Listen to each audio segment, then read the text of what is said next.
ডেমোক্রেসির সৌন্দর্য হচ্ছে হেরে যাওয়ার ভেতর দিয়ে, মানে ডেমোক্রেসিতে আপনি পার্টিসিপেট করবেন এটাই বড় কথা। সবসময় যে আপনাকে নির্বাচনে জয়লাভ করতে হবে এমন কোনো কথা নেই।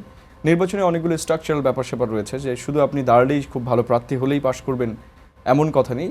আপনাকে জনগণের কাছে রিচ করতে হবে, তাদের যে মনোভাব সেই জায়গাটা বুঝতে হবে, এবং পলিটিক্যাল যে ওই সময় স্পেয়ারটা থাকে সেটার জন্য প্রস্তুত থাকতে হবে। সো নির্বাচনে জয় পরাজয় থাকবে, এইটার মানসিকতা না থাকলে আসলে ডেমোক্রেসি ফাংশন করে না। আপনি যদি জিততেই চান তাহলে মারামারি করে জিতে যান, তাহলে ইলেকশনের দরকার নেই। সিলেকশনের মধ্য দিয়ে আমরা নিজেই যার যার পেশি শক্তি আছে এটা দিয়ে ক্ষমতায় যেতে পারি।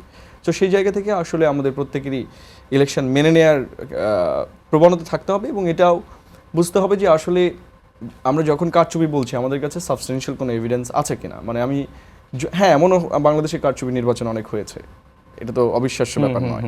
কিন্তু আপনার যখন মনে হবে যে না, ইলেকশনটা আসলেই একটা প্রসিজারাল সিস্টেমের ভেতর দিয়ে হয়েছে, আপনি নিজেও ডাকসুর নির্বাচনে হয়তো কাজ করেছেন।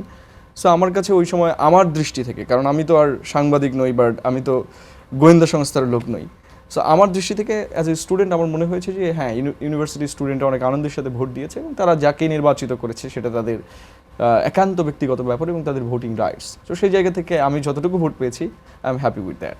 ইলেকশন যখন হয় তখন তো সিলেকশন করলেই তো কারচুপি আসে, তাই না? এই যে প্রবণতাটা আসলে কি আমাদের মধ্যে আছে? ধরুন রিসেন্টলি তো আমরা জাতীয় সংসদ নির্বাচন শেষ হলো, আমি যতগুলো নির্বাচনই পেয়েছি সেটা এই আমলে হোক বা আমি 18 সাল নির্বাচন বা 24 সাল নির্বাচনের কথা বলি না কেন, সেখানে আমরা দেখেছি দামি নির্বাচন হলেও হেরে যাওয়ার পরে সবাই আপনার বলে যে কারচুপির মাধ্যমে আমাকে হারিয়ে দেওয়া হয়েছে। তো হেরে গেলেই কারচুপির কথা কি বলতে হয়? এটা কি গণতান্ত্রিক চর্চার কারণে বলতে হয়? 18 এবং 24 নির্বাচনের সাথে বর্তমান নির্বাচনের তুলনা দেওয়া যাবে না, সেটা তো আপনারা জানেন 18 সালের নির্বাচন কিভাবে হয়েছে, সেটা অটোমেটিক সিলেকশন।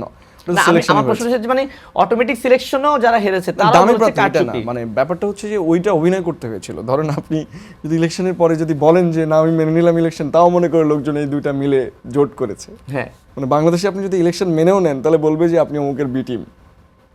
ইভেন আমাকে ইলেকশনের টাইমে একরকম ট্যাগ দেওয়া হয়েছে, আমি যখন ইলেকশন মেনে নিছি লোকে বলছে যে যারা পাস করছে আমি ওদের বি টিম।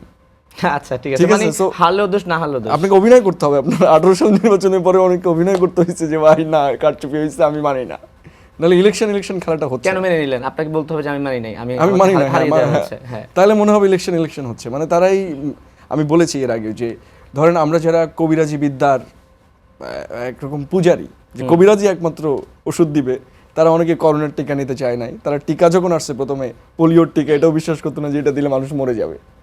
তার মানে যখন সায়েন্স আসে তখন কবিরাজ এবং সায়েন্সের ভিতরে একটা দ্বন্দ্ব তৈরি হয়।